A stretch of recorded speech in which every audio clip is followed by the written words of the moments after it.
You know what I mean? Like one day in the future, everything will be traceable. That's right. And that's, this is where being raised an Episcopalian, in the book of Revelations, as a Christian, you're going to read it. This is where I get scared, because it's too similar to the mark of the beast. It's too similar to exactly what it says. You won't be able to trade, you won't be able to do anything unless you have the mark, unless you bear the mark. So what is that in the term, how is the mark of the beast described in the Bible? We should read it, because I think you're onto something. We're now officially podcasting. This is it. We're opening up the book of Revelations. We're in now. Yeah, the mark of the beast. It's like you can't do anything. You can't sell. You can't. If you don't take the mark, you're.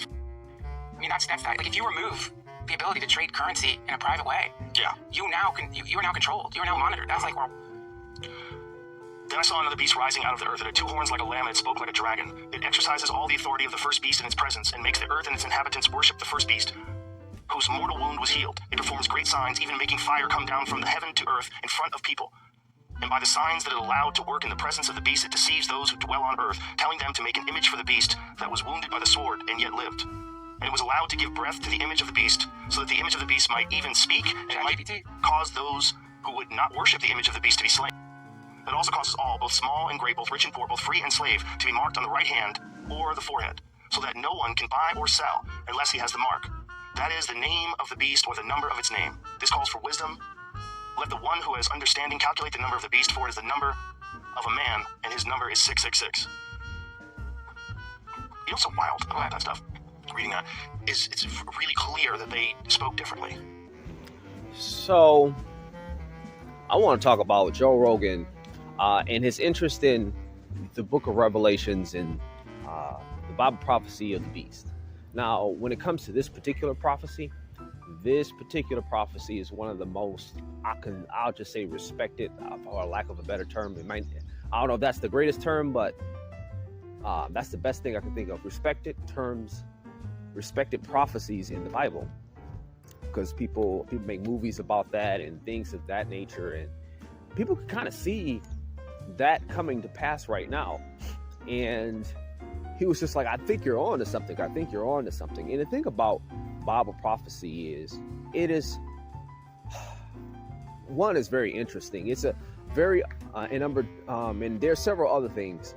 And number two, it's an underutilized apologetics tool. It's an underutilized tool to strengthen your faith, and it's an underutilized tool when it comes to witnessing too. Because a lot of times, or just breaching the subject, when just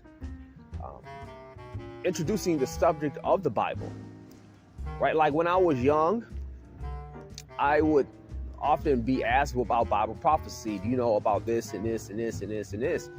And it was just like a way to talk about the Bible with unbelievers. Another thing is, it was as far as things strengthening your faith. When I was struggling with my faith, it was a thing that held me together when I was struggling with my faith, when I believed, because I didn't not believe that there was a God, but I did have doubts on who was the real God, right? Is the God of the Bible the real God, or is there another God? Because I did believe in the supernatural. I wasn't going to be an atheist, but at the same time, I wanted something that was distinct about our God from other gods, and Bible prophecy was one of the biggest things when it came to that. But I mean, there was other things like the resurrection too, but Bible prophecy was huge. It was huge because I can just think on certain prophecies that came to pass, like with Israel and various other things. Now, as far as an evangelistic tool, this is huge. And there's a lot more than just this prophecy. There's the prophecies of Israel and things of that nature. And if you want to introduce more prophecies than just that prophecy, whether you talk about Revelations or any other prophecy, you can always circle back to Matthew 24, because Matthew 24 is like the basic storyline of how things is going to play out. And you can introduce a lot of things from there, right? Like, for example, we'll just use this for an example.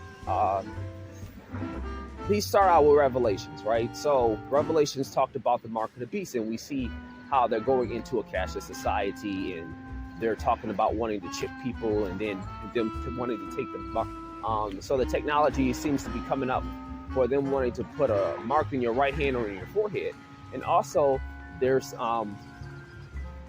things where it talked about everybody's going to see the miracles of the second beast, the beast with two horns, like a lamb that spoke like a dragon. And that's interesting because this kind of hints at something like mass broadcasting, mass visual broadcasting, like with television or smartphones or computers or anything like that. It doesn't directly prophesy it, but I mean, how is the whole world going to see something? It talks about something like this when it talks about the miracles of the beast, and when it talks about the abomination of desolation is spoken of by mentioned when Jesus mentioned the abomination of desolation in Matthew 24. When you see the abomination of desolation, get off your rooftops and flee. Now, if you go into Matthew 24, it talks about the temple, like Jesus talks about the temple being destroyed. And when the temple being destroyed, we know around that time, that's when Israel was starting to be dispersed, and it eventually was dispersed from the land. And then you got all kind of prophecies you can introduce about Israel and things of that nature, and the gospel being preached. Here's an example of some prophecies of the gospel being preached. I don't really have the scriptures on hand, but this is just some examples of it. Like, okay, number one, all right, so Jesus prophesied that the gospel will be preached around the world. So he preached that the gospel will have staying power. That's huge. There have been other messiahs, but the gospel, other people claim to be a messiah, but they haven't had any staying power, not like Jesus, or have any lasting staying power like Jesus. Not since his day, right? That's one. Number two, the Bible talks about Israel not receiving the gospel until the end, even after they come together as a nation. So then there's that. And number three, well, you're going to get people going to persecute people for the gospel's sake, right? And we know Christianity is one of the most persecuted religions in the world. We also see how in the Bible it talks about that lady that washed Jesus' feet with her hair. We see how that prophecy is like wherever the gospel is preached, she's going to be mentioned, and we see that come to pass. And then Jesus talks about false Christ and things of this nature. How many people claim to be any other person other than Jesus, right? I mean, there's some people who maybe claim to be the reincarnation of Elvis or something like that, but how many people who claim to be any other religious figure other than Jesus? Nobody really claims to be a reincarnation of the second coming of Muhammad. I mean, Muslims wouldn't allow that. People don't claim to be the second incoming of Moses, and Moses gets more people respect Moses than they do Jesus, right? I mean, then you have, so then there's that, and so there's like prophecies around the gospel being preached and then being preached and published around the world, and then you have prophecies of Israel coming together. Here's another thing, like, all right, so Israel is going to be dispersed. It talks about that in Deuteronomy, I believe. Israel is going to be persecuted when they're dispersed. That talks about that in Deuteronomy 28. It talks about that. It talks about Israel being barren while they're dispersed. It also talks about them when they get back together, when they come back in the land. Now, granted, they're being persecuted while they're dispersed. They're being persecuted while they're dispersed. I mean, it's not that they're just being persecuted. People are trying to annihilate them. Like the Nazis tried to annihilate them, and they weren't the first ones. Like there's a lot of groups of people who have been dispersed, been persecuted and oppressed, but there's a difference between being oppressed and trying to be annihilated. Like the American slave was under harsh conditions, but they weren't trying to be annihilated like the Holocaust. It's just different. This is not about better or worse. This is just different, right? Because you're not going to try to annihilate your not free labor, but your property that you spent money on. You might oppress it, you might disrespect it, but you're not going to try to annihilate it. And then you have so like Israel's going to be barren when they disperse. The land's going to be barren. Then when they get back together, it's going to bear much fruit. It's going to be economically prosperous. They're going to they're going to be a cup of trembling for all nations. It talks about that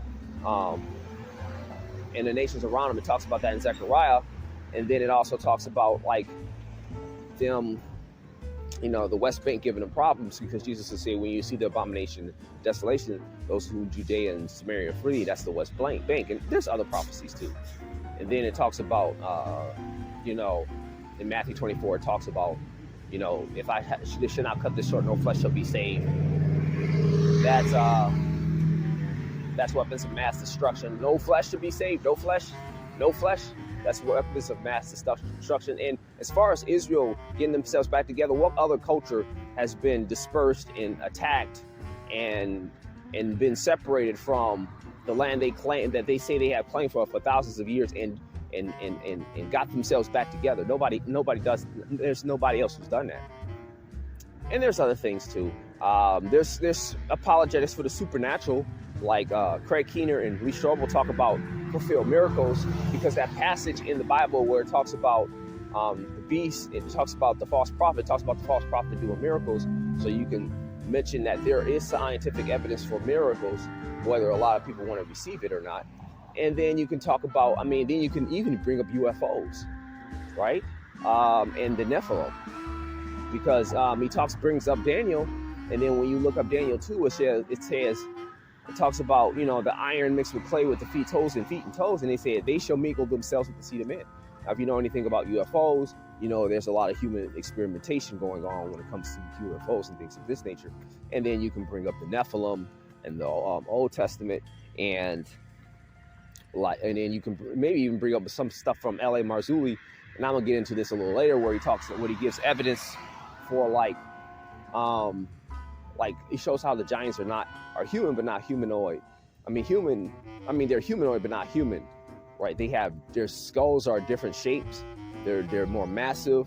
They're different size. They have different suture patterns, lines in the skulls. They have a different point of connection with their spinal column.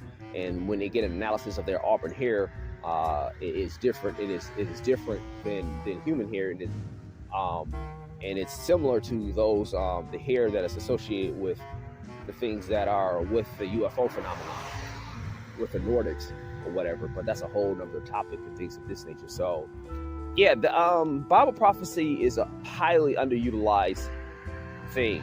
There's a whole lot to it. There's an article that I read that was pretty decent. If you know how to use it, we'll call 101 fulfilled prophecies. I'll link that below.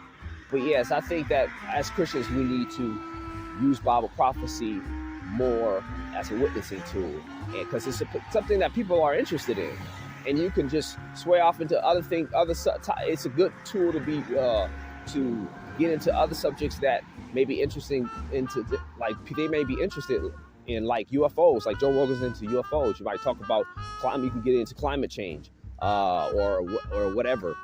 If you believe that there is climate change, I believe the climate is changing, because it's always changing, but that's neither here nor there. But anyways, that's really all I have to say. And the unstabilizing of times and things of that nature. But anyways, that's really all I have to say. I appreciate your time. Thanks for your time. Thanks for watching, and have a good day. Peace.